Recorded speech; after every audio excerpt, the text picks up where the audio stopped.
Hello investors, आज date 18 दिसंबर 2025। आज हम बात करने जाने हैं आज के मार्केट के आउटलुक के बारे में। निफ्टी प्लस बैंक निफ्टी पे स्ट्रेटजी बनाते हैं। साथ में हम देखेंगे कि कौन कौन से ट्रेंडिंग स्टॉक्स है। प्लस आज हम आपको एक डिटेल एनालिसिस करेंगे ओला इलेक्ट्रिक के बारे में कि उसमें क्या इशू हो रहा है, क्यों शेयर डाउन जा रहा है, क्या क्या रीजन है। तो आइए हम चलते हैं चार्ट्स के ऊपर।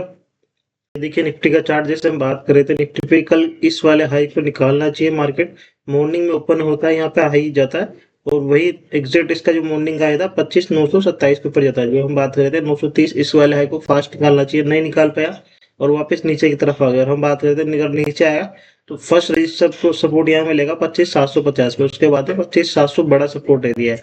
कल वहां आके उसी एरिया तक डाउन गया, नीचे जाने के बाद में डाउन जाके वही कंसोलिडेशन कर रहा है। अब आज के लिए कौन सी स्ट्रेटेजी हम देख सकते हैं, कल जो हमने बात की एग्जैक्ट हमारी वही स्ट्रेटेजी वर्क करी है निफ्टी के ऊपर। अब आज हमें देखना होगा कि इस वाले हाई के ऊपर वापस निकालता है 930 के ऊपर, फास्ट निकालेगा तो 25,000 26,970 से 80 के बीच में हमें एक बार ट्रेंड देखने को मिलेंगे। लेकिन इस हाई को निकालना जरूरी है। अगर इसको नहीं निकालता है तो ये एक बार अगर इसको रीच करता है 25,750 को, तो यहाँ हमें सीधा 25,000 जो लास्ट जहां से ये वेव स्टार्ट हुई है 25,700 तक देखने को मिल सकता है नीचे की साइड में डाउन ट्रेंड में। क्योंकि यहाँ पे जो बड़े कॉल राइटर है 25,900 पे काफी बड़े हैं, उसके बाद में 26,000 पे बहुत बड़े कॉल राइटर्स है। और पुट राइटर्स ने कहीं अगर कॉन्फिडेंस दिखाया तो 25,800 पे थोड़े बहुत कॉल राइटर्स है, जो ये एरिया है ना 25,780 के आसपास, अगर ये ब्रीच हो गए तो उनका भी कॉन्फिडेंस थोड़ा हिलेगा और वो अपना कवर चालू करेंगे। जो भी कवरिंग होगा नीचे की तरफ और फिर कवर होगा वो उनकी पोजीशन, तो वो डाउन जा सकता है वहां से मार्केट।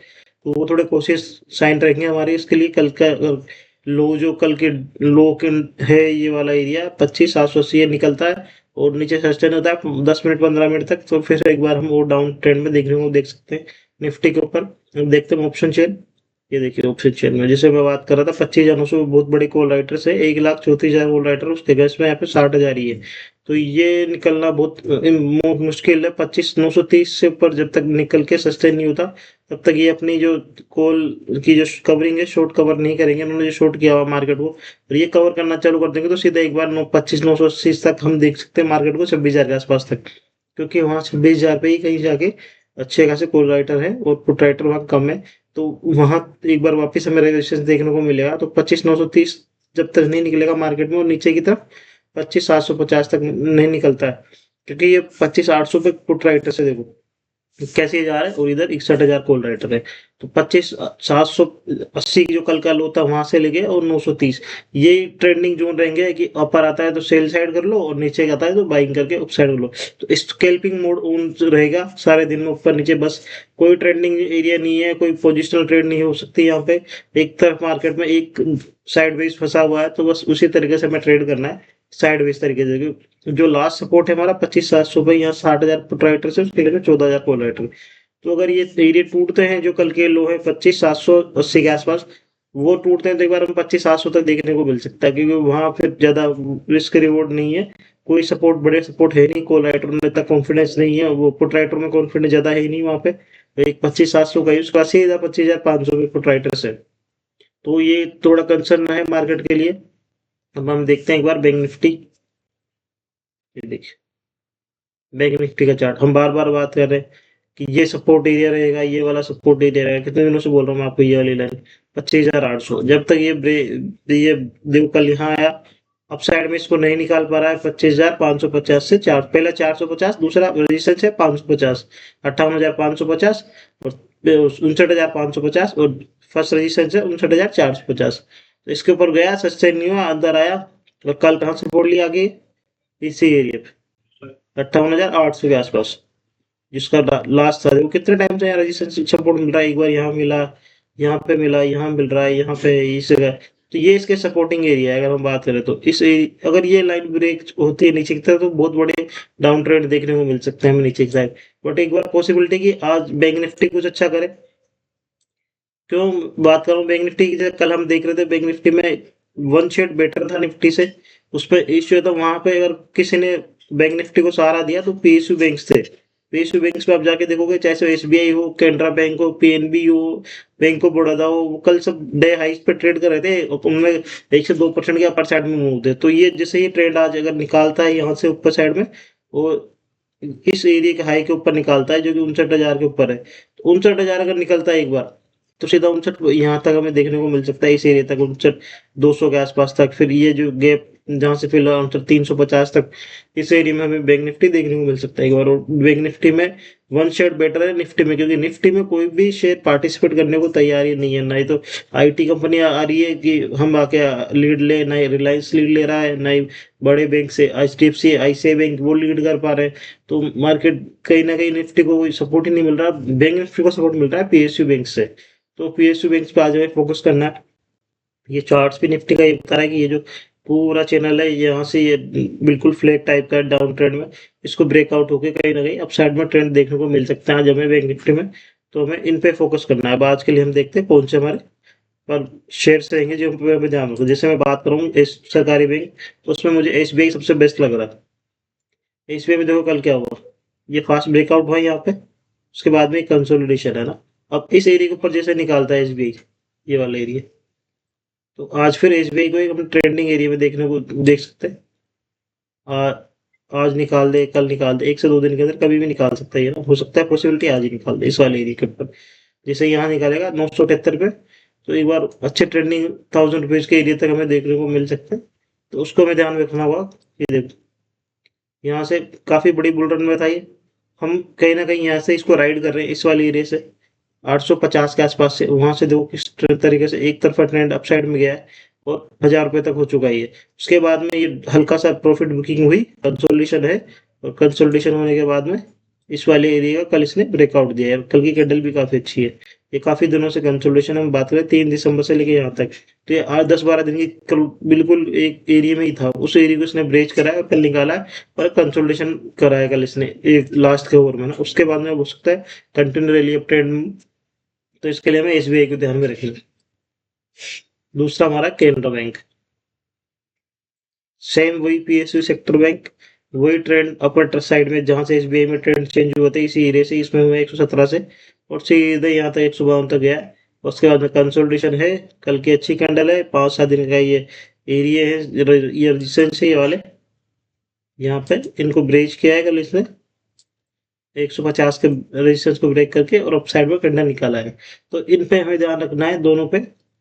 आज के लिए हमारे ये रहेंगे। और दूसरा दो मुझे एक सेक्टर है पंप सेक्टर, वो काफी टाइम से थोड़ा डाउन ट्रेंड में था, बट इसमें कुछ ना कुछ अब ट्रेंड चेंज होने लगे हैं ना। तो उसमें जैसे हम फर्स्ट बात कर ले शक्ति पंप्स की, ये देखो ये कोई टाइम पे बहुत बड़ा मल्टी बेगर था। आज से अगर हम 1.5 2 साल पहले की बात करें 2023 से, देखो यहाँ से इसमें वन वे रैली स्टार्ट हुई थी इस एरिया से 2023 60 80 रुपए के आसपास रैली स्टार्ट हुई थी। और ये 2023 मई से लेके और जनवरी 25 तक, मतलब 1.5 साल में ये 1400 हो गया था। 80 रुपए का शेयर 1400 रुपये हो गया था। ऑलमोस्ट 20 गुना, 18 से 20 गुना हो गया था। अब वहां से इसमें क्या हुआ, कंसोलिडेशन है पूरे एरिया का। और इसमें वॉल्यूम देखो, पिछले काफी टाइम पे इतनी बड़ी वॉल्यूम कभी नहीं थी। अब जाके कहीं ना कहीं इसमें वॉल्यूम्स आने लगी। ये 3 4 दिन जो बड़े बड़े कैंडल आई है, वॉल्यूम आई है ना, ये वॉल्यूम्स आना स्टार्ट हुई है। हो सकता है थोड़ा सा प्रॉफिट बुकिंग हो इतनी बड़ा। अगर हम देखें यहाँ से तो 560 से लेके 700 आठ 800 मान लो ऑलमोस्ट ना, 560 से 50% का अपर मूव साइड में मिल चुका है इसमें। तो हल्का सा 2 3 दिन में मिल गया, तो ये थोड़ा करेक्शन में आया मानो नीचे की तरफ, और थोड़ी प्रॉफिट बुकिंग हो, रिट्रेस करे इस वेव को, और फिर अपसाइड में ट्रेड निकाल सकता है। तो ये कंपनी क्या प्रॉफिटेबल कंपनी है, अच्छी कंपनी है। और इसी सेक्टर के अंदर एक कंपनी और है रोटो पंप्स, ये भी पंप ही बनाती है, जो पंप से आते हैं लाइट के, पानी के, इनके नहीं है ना। इसमें कल देखो वॉल्यूम्स कितनी अच्छी की वॉल्यूम, अगर आप जाके देखोगे ये कल की वॉल्यूम देखो आप। तो ये पूरा जो डाउनवर्ड ट्रेंड लाइन है ना, पूरी नीचे से ये वेव आ रही है यहाँ से, अगर हम बात करें इस पूरी ट्रेंड लाइन को ब्रेकआउट कर रहा है। फास्ट ब्रेकआउट है इस वाली वेव को, और अपसाइड में निकाल दिया है। और वॉल्यूम भी काफी अच्छी, इतनी बड़ी वॉल्यूम इसकी हिस्ट्री में कभी नहीं आई देखो, जब से शेयर चालू हुआ। और इसने भी एक तरफा रैली स्टार्ट की थी यहाँ से, हम देखे थे 2023 अप्रैल मई से। 50 रुपए का था, 50 रुपए से सीधा 120 30 रुपए हो गया था। उसके बाद में ये वेव कंसोलिडेशन में, और इस पूरी वेव को रिट्रेस किया इसने कहीं ना कहीं। देखते हैं यहाँ से, ये देखिए ये रिट्रेसमेंट है इसका। अगर आप यहाँ जाके सर चेक करोगे तो 0.78% के आसपास रिट्रेसमेंट है। तो मैक्सिमाइज इस वेव को रिट्रेस कर चुका है। टाइम वाइज भी खूब ज्यादा टाइम लिया इसने, देखो यहाँ से 2024 से, और अभी 25 हो गया, मतलब पूरा 2 साल हो गए इसको। 25 खत्म ही होने वाला, दिसंबर है, जनवरी 24 से 25, 2 साल कंसोलिडेशन कर लिया। जितने टाइम ऊपर गया उससे ज्यादा टाइम नीचे की तरफ डाउन ट्रेंड में कंसोलिडेशन है। और अभी वे फास्ट ब्रेकआउट भी है, वॉल्यूम्स भी अच्छे हैं। तो इन शेयर्स को हम ध्यान में रख सकते हैं, अच्छे शेयर से अच्छी कंपनियां आई है, तो इनको ग्रोथ आगे वाले टाइम में हो सकती है। एक हम हालिया लिस्टेड कंपनी है एक्विस, इस पे फोकस करते हैं। ये 3-4 दिन पहले इसका आईपीओ लिस्टेड हुआ था। इसमें क्या देखो इंटरेस्टिंग है, आईपीओ की कैंडल देखो, ये ऊपर गया, फर्स्ट दिन खुला, उसके बाद में धीरे धीरे धीरे धीरे एक कैंडल को ऑब्जर्व करने के लिए इसने 4 कैंडल डाउन साइड में नीचे आया। और इस दिन फर्स्ट दिन वॉल्यूम थी, उसके बाद में वॉल्यूम धीरे धीरे कम हुई है। आप गया कहीं ना कहीं यहाँ जो जो बेच रहे थे कौन थे, रिटेल इन्वेस्टर थे। क्योंकि अगर बड़े इन्वेस्टर बेचते एचएनआई बेचते ना, तो फिर वो उनका स्टेक इतना होता है कि एक साथ ही डाउन जाता ना मार्केट, लेकिन ये रिटेल थे तो स्लो स्लो गया। अब कल कहीं कोई बड़े बायर आए और उन्होंने और अच्छे तरीके से बाय करा, तो वॉल्यूम्स भी काफी अच्छी इंक्रीज हुई है। और ये जो 4 दिन के नीचे की डाउन ट्रेंड थी उसको एक ही दिन में कंप्लीट कर दिया इसने, 21 ने।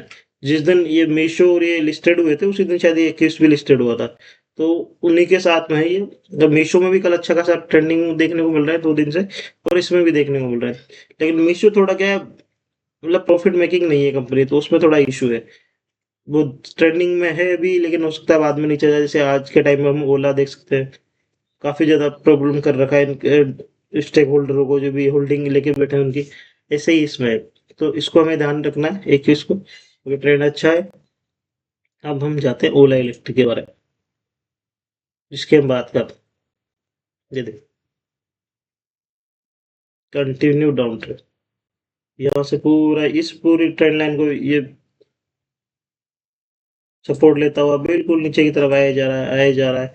इसमें कल क्या इशू हुआ, कल भी एक न्यूज आती है कि इनके जो प्रमोटर है भावेश अग्रवाल, उन्होंने भी कल भी मार्केट में अपने स्टेक जो शेयर है वो सेल किए हैं। और इससे पहले भी परसों के दिन भी, लास्ट 2 दिन से उन्होंने 6.2 करोड़ के आसपास शेयर बेच दिए हैं। तो काफी बड़े उन्होंने वो जो प्रमोटर है उनको खुद को इन कंपनी में विश्वास नहीं है। वो खुद शेयर बेच बेच के निकल रहे हैं और उसको खरीदने वाला कोई सामने आ नहीं रहा, कोई बड़े इंस्टीट्यूट आ नहीं रहे। तो उनकी वजह से यहाँ ओला में कंटिन्यू डाउनवर्ड ट्रेंड, साइडवेज है, बिल्कुल बॉटम अप जा रहा है देखो। क्योंकि एक तो कंपनी प्रॉफिट नहीं कर पा रही है, कंटिन्यू डाउन पे डाउन जा रही है। 14,000 करोड़ का मार्केट के पे आरओसी इसका -28 है। ये देखो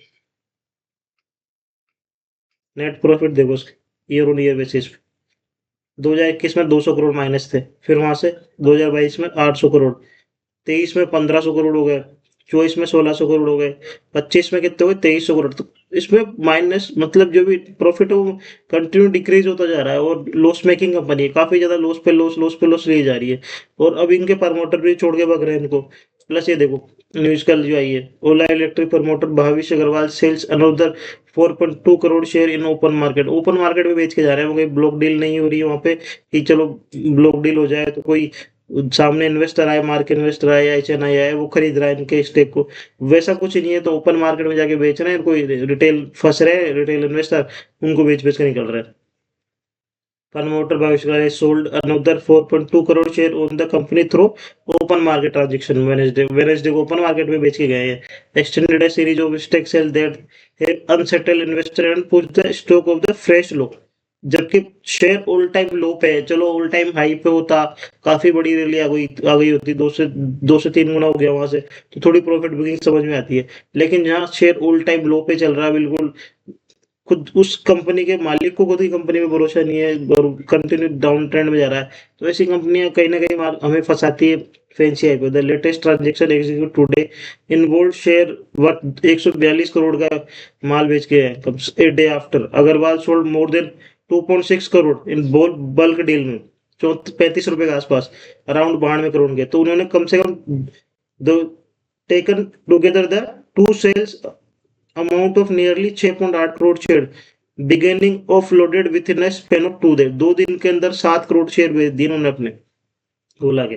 कल भी बेचा और लास्ट उससे यस्टरडे उस दिन भी बेचा। तो अमाउंट कम से कम 200 fully repay promoter level loan amounting 260 crore. अपना लोन बेचने के, लोन को देने के लिए बेच रहे हैं सारे के सारे, जो इन्होंने लोन ले रखे हैं। और जो उनका माइनस पे माइनस आ रहा है वहां से स्टेक खुद बेच बेच के और निकल रहे हैं। तो ये कहीं ना कहीं मार्केट में फंसाने के काम हो रहे हैं। अब हम चलते हैं एक बार हमारे कमोडिटीज पे। जैसा हम बात करते हैं सिल्वर अप ट्रेंड में है, ये कैंडल आई है, कोई डाउन ट्रेंड के साइन नहीं है, प्रॉफिट बुकिंग है, कंसोलिडेशन हुआ, यहाँ ट्राइंगल पैटर्न था, ट्राइंगल पैटर्न कल कितनी बड़ी कैंडल आई देखो। कल सिल्वर ऑलमोस्ट 2,07,000 पे, जो हमारे नेक्स्ट अगले टारगेट थे 2,10 के उसके आसपास गया है सिल्वर। 15 मिनट छोटे टाइम फ्रेम में जाओ, आपको यहाँ दिखागा ये ट्रेंड, ये देखो यहाँ पे ट्राइंगल पैटर्न बिल्कुल इजीली दिख रहा है ट्राइंगल, ये देखो यहाँ से ये फास्ट ब्रेक डाउन हुआ ए वेव में, ये बी, ये वाला सी, ये डी, और यहाँ हमारा ई वेव, इसको फास्ट ब्रेकआउट होके अब साइड में निकालता है, कंसोलिडेशन होता है, कल फिर हाई बिल्कुल हाइट पे जाके बंद होता है। तो सिल्वर कहीं ना कहीं अपर ट्रेंड में बहुत बड़े बुल रन में, जिसे हमें ध्यान में रखना है। जब हम बात करें सिल्वर की, तो मैंने कई बार आपको शेयर किया है कि सिल्वर अगर अप ट्रेंड में जाएगा तो कौन सा शेयर मेन फोकस में रहेगा, हिंदुस्तान जिंक, और कल हुआ भी वैसा ही 2 से 3% हिंदुस्तान जिंक ऊपर था, हिंदुस्तान कॉपर, हिंदुस्तान जिंक। तो सिल्वर के लिए ये काफी बेनिफिशियरी होता है। अब हम बात करते हैं गोल्ड में, ये देखो गोल्ड में से 5 दिन कंसोलिडेशन, 2 दिन ब्रेकआउट। अब ये क्या हो रहा है, यहाँ पे भी सेम वही हो रहा है, कंसोलिडेशन है इस एरिया पे, ये 1,35,000 यहाँ से यहाँ तक 4 दिन हो गए इसी कैंडल में। जैसे 1,35,000 का एरिया निकलता है तो इसमें भी हो सकता है 2 से 3% का अपर ट्रेंड देखने को मिले, जैसे सिल्वर में था 4 दिन इसी एरिया पे कंसोलिडेशन था, ब्रेकआउट होते बड़ी 3 से 4% रैली मिली, ऐसे गोल्ड में भी देखने को मिल सकते हैं। हम बात करें US 30 की, डाउ जोन्स की, तो धीरे धीरे बिल्कुल स्लो स्लो आ रहा है। तो ये इसमें थोड़ा इतनी बड़ी वेव आने के बाद में थोड़ा प्रॉफिट बुकिंग हो रही है, धीरे धीरे इस वेव को पूरी रिट्रेस कर रहा है, तो जायज ही आएगा ना। लेकिन हम बात करते इतने दिनों से कि टेक कंपनियां जो यूएस के डाउ जोन्स रही है, वो उसमें प्रॉब्लम है, चाहे वो एनवीडिया हो, टेस्ला हो, कल सारे शेयर डाउन हुए क्योंकि ये फ्लैट वेव के अंदर है। ये वेव पूरी स्पीड बिल्कुल फास्ट आएगा। तो कल के देखो कितनी बड़ी candle, red candle, open market में हाई था, ओपन खुलने के बाद में फ्यूचर्स, उसके बाद में नीचे सीधा आया 2% के आसपास। टेक कंपनियां डाउन थी, तो उसकी वजह से हम हो सकते हैं हमारे भी इशू है आईटी कंपनी पे थोड़ा प्रेशर हो, ऐसे ओरेकल हो या एनवीडिया हो, टेस्ला हो, सारी की सारी डाउन थी कल अमेरिकी मार्केट में। तो उन सब चीजों को हमको ध्यान में रखना है यहाँ पे। प्लस हम बात करें हमारे यूएसडी आईएनआर पे, तो कल मार्केट को सुबह जो मॉर्निंग में ट्रेंड ऊपर मॉर्निंग में जो न्यूज मिली कि रुपीज डाउन होना चालू हो गया हाई से 91 रुपीज से, ऑलमोस्ट हमारा रुपीज 1 रुपए के आसपास कम से कम रिकवर हुआ, 90 के आसपास आ गया, 91 से 90 के आसपास। तो डॉलर का डाउन होना, रुपीज की स्ट्रेंथ बढ़ रहा था, उसके से हमारे मार्केट को कहीं ना कहीं अच्छे ट्रेंड देखने को मिल रहे थे। उस वजह से थोड़ा मार्केट अप था, लेकिन हमारे अलग ही रीजन चल रहे हैं, मार्केट जा नहीं पा रहा, उसकी वजह से हम कंटिन्यू डाउन ट्रेंड में। हम बात करें क्रूड ऑयल की, crude oil continue down trend में है, कल हल्का सा एक देर अप था, लेकिन पोस्ट कैंडल है ये, और हो सकता है डाउन ट्रेंड कंटिन्यू चालू रहे नीचे की तरफ, तो इसमें कोई से इशू है नहीं, आधा 1% ऊपर था।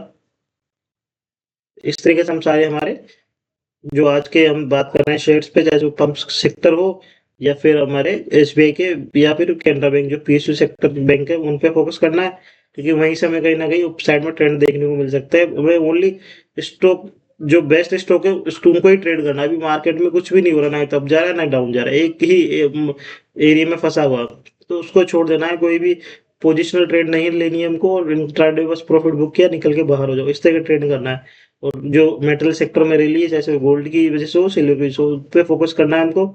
और साथ में जो क्रूड ऑयल डाउन हो रहा है उसकी वजह से हम ओमसीज कंपनी पे फोकस कर सकते हैं। हो सकता है कल बढ़ा है तो आज थोड़ी बहुत प्रॉफिट बुकिंग आ जाए ना ओमसी कंपनियों पे, तो वो छोटी मोटी प्रॉफिट बुकिंग होगी, तो इतना कोई खास इशू रहेगा नहीं, तो उनको ध्यान में रखेंगे कि crude oil continue down trend में है, और डॉलर के अगेंस्ट में रुपीज डाउन हुआ है, तो ये जैसे बढ़ता है तो हमें आईटी कंपनी का प्रॉफिट होता है, लेकिन अगर ये डाउन हो रहा है तो आईटी कंपनी को नुकसान है। प्लस यूएस का टेक जो यूएस टेक 100 है, ये वाला नेस्डेक, वो भी कल डाउन था, तो उसके जो सकता है आईटी कंपनी में आज प्रेशर है। तो ये सब चीज़ों को हमको सारे सबको ध्यान में रखना है। ओला की जैसे हम बात कर रहे हैं, इस पे स्पेसिफिक मैंने आपको समझाया कैसे प्रमोटर बेच रहा है, कैसे शेयर डाउन ट्रेंड में, प्रॉफिट बिल्कुल भी नहीं है कंपनी में, तो ऐसी कंपनी से हमें बचना है। तो गाइस आज के लिए इतना ही बहुत है, आप इस तरीके से आप ट्रेड कर सकते हो। निफ्टी पे, बैंक निफ्टी पे आपको स्ट्रेटेजी बता दी, कल हमारी स्ट्रेटेजी काफी अच्छी वर्क करी है, शेयर्स भी हमारे अच्छे चल रहे हैं। तो गाइस आपको चैनल में कुछ भी समझ में आ रहा हो वीडियो के अंदर, तो प्लीज चैनल को सब्सक्राइब करें, लाइक शेयर एंड कमेंट करना ना भूलें, ताकि हमें मोटिवेशन मिलता रहे और हम आपके लिए ऐसे ही इन्फॉर्मेटिव वीडियो प्लस कोई भी शेयर्स पे आपको एनालिसिस है तो हम वो कर सके। Thank you everyone.